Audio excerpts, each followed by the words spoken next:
Impamvu rero Yesu yari abizi ko bishobora kuzaducanga akatubwira ati mubireke bikurane mwijya muri ako kazi si akanyu n'akanjye, ni uko yari abizi neza ko abantu dushobora kwibeshya tukajya tunakubita n'ibitari byo gukubitwa, tugahana n'abo batari abo guhanwa, tugaca abantu tukabaciraho iteka urubanza rugakomera. Twebwe tureba mu itangira, ntabwo dufite ubushobozi bwo kureba mu iherezo. Tureba abantu, uyu munsi ushobora kubona umuntu ahanura ukabona ni umunyamwuka, ukabona ni umunyamavuta, ukabona ni umunyembaraga mu itangira rye. Ibyo nibyo tureba, ariko ntituzi ukuntu azasoza urwo rugendo.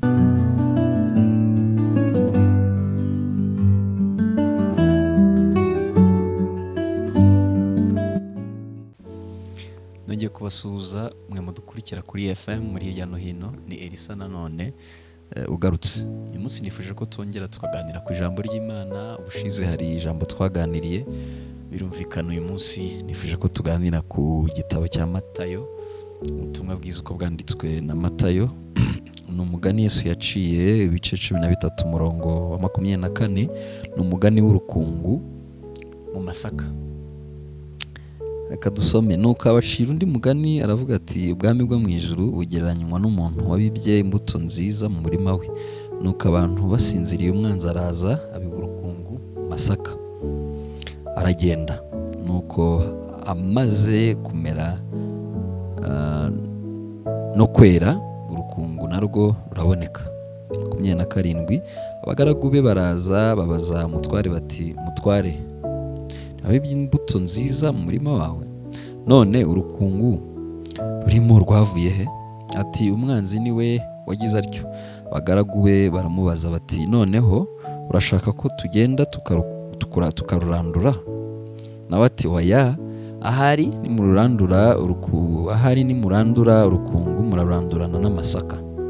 Mureke bikurane, ku murongo wa 30, mureke bikurane byombi bigeze igihe cyo gusarurwa. Mwisarura nzabwira abasaruzi nti, mubanze muteranye urukungu mu ruhambire imitwaro twikwe, maze amasaka muyahunike mu kigega cyanjye. Yesu ashimwe. Iri ni ijambo ry'Imana.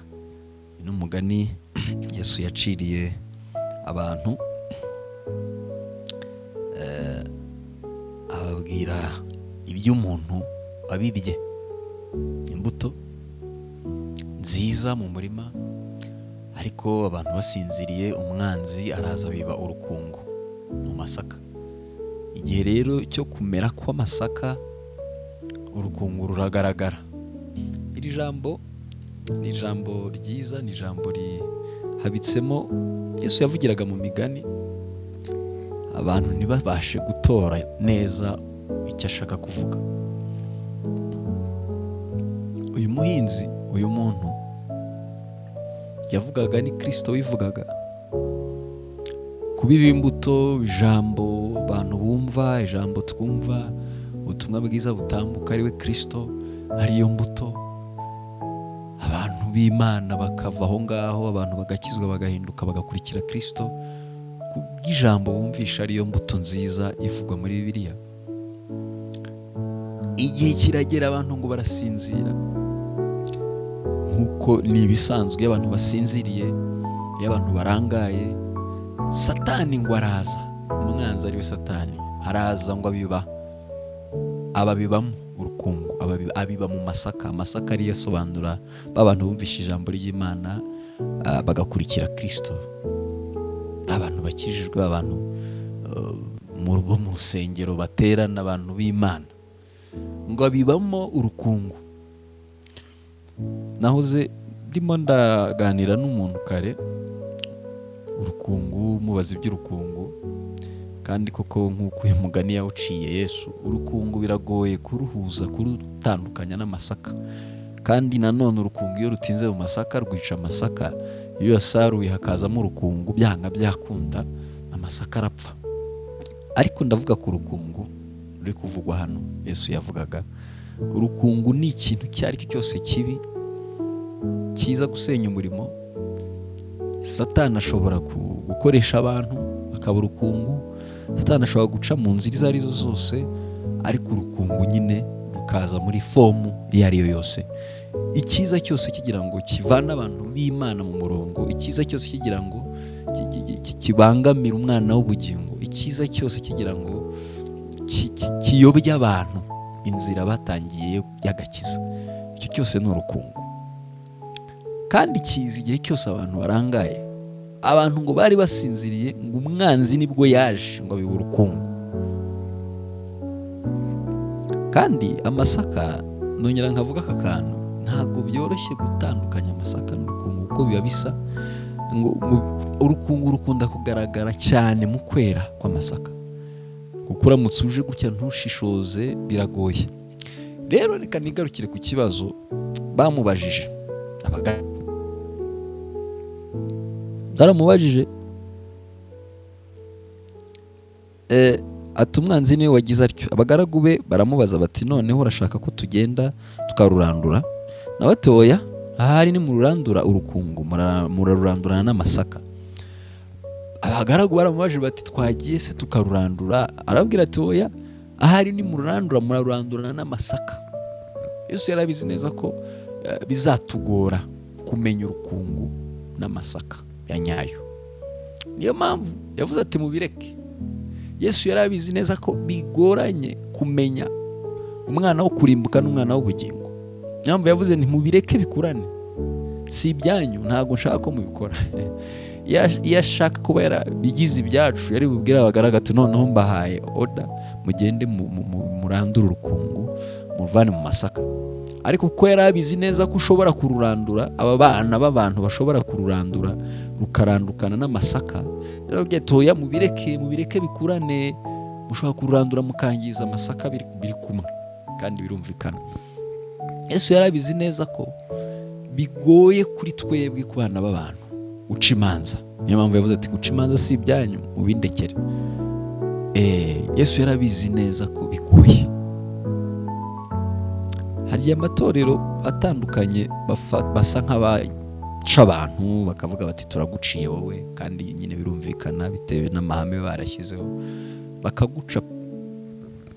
Hari igihe nkanjye nk'umushumba nshobora no guca umuntu.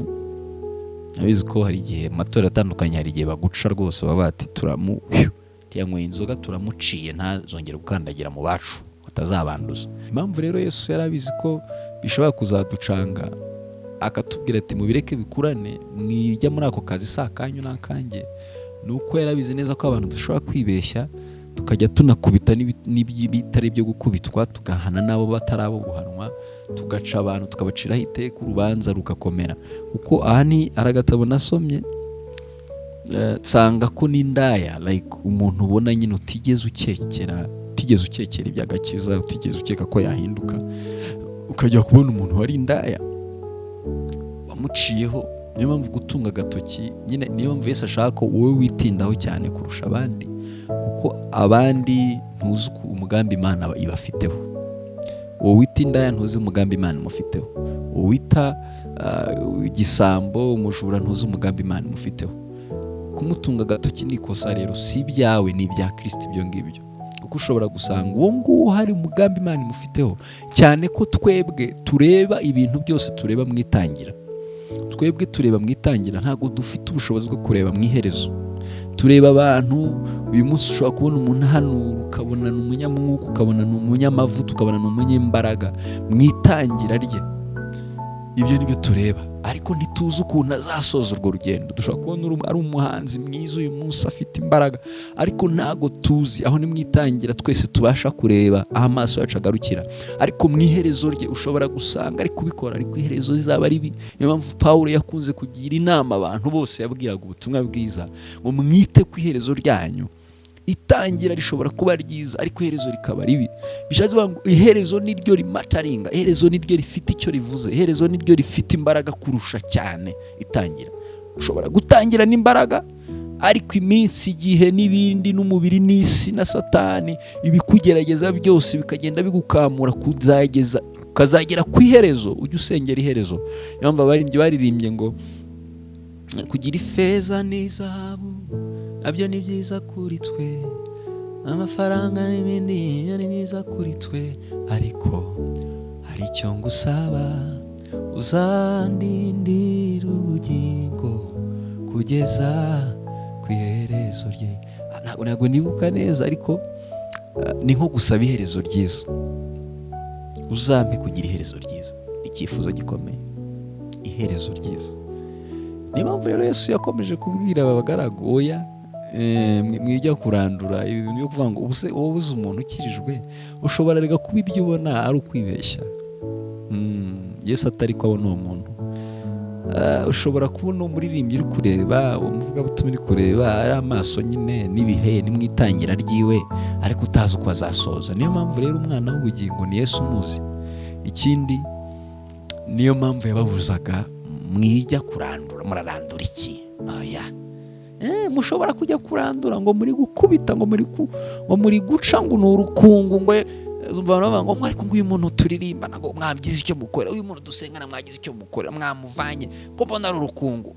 Ushobora kugira gutyo nyine amaso akakwereka ko ari urukungu koko, ariko iherezo rye, urugendo azagira, azabaho, azagendana n'Imana, ijambo azumva hirya no hino, ntabwo uzi iherezo rye. Niyo mpamvu Yesu atubuza guca imanza, niyo mpamvu Yesu atubuza kujya kurandura, kujya gukubita. Ibyo tubonesha amaso ni bigufiya. Imana niyo ireba hakurya hariya. Uyu muntu ushobora kuba ugiye kumukubita, ariko Imana yamureberaga mu iherezo ryiza, ugasanga urimo urarwana n'umugambi w'Imana. Niyo mpamvu Yesu yihutiye kutubwira ati oya mwemuretse. Yarabwiye ati mureke kurandura, mureke kururandura. None aranavuga, yarafite impungenge kandi Yesu yarazigize, ati se muramutse mururanduranye n'amasaka, arababwira ati mwemuretse, mubireke bikurane, igihe kizivugira mu gihe cy'isarura. Igihe cy'isarura gishize, abakozi bose bazataha. Igihe nikigera cy'isarura, Yesu azabyirobanurira, azabyitandukanyiriza. Si akazi kacu urubanza.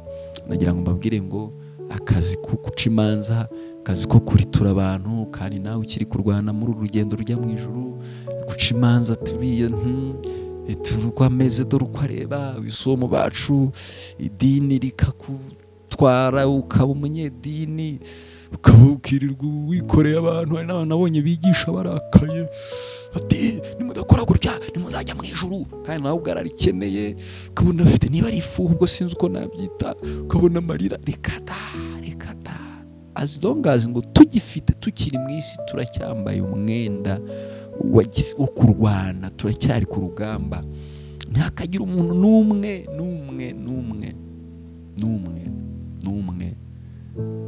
ucira undi urubanza, wibaza, ubabazwa n'abandi, ahubwo ibabarire, kuko Yesu agushaka wenyine, ni wowe ashaka, kandi Yesu niwe yantumyeho.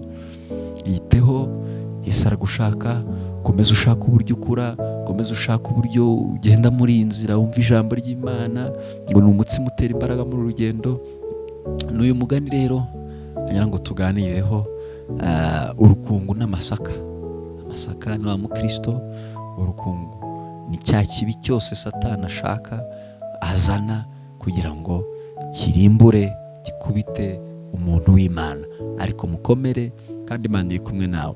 Ikindi si ibyacu kumenya urukungu n'amasaka, kujya kubirandura no kujya ku protokoli kiboya, mu birekere Kristo. Yesu azabikora neza, kandi ndabizi neza ko Imana nta kinanira. Igihe kizagera ibintu bisobanuke. Ibyo ubona mu rusengero rwanyu bicanganye, ibyo ubona mu itorero ryanyu bicanganye, ibyo ubona iwawe muri karitsiye bidasobanutse, Yesu igihe kizagera, nta kitagira iherezo, Yesu azabisobanura. Imana ibahe umugisha rero, ndabakunda, mwakira ijambo ry'Imana. Shalom.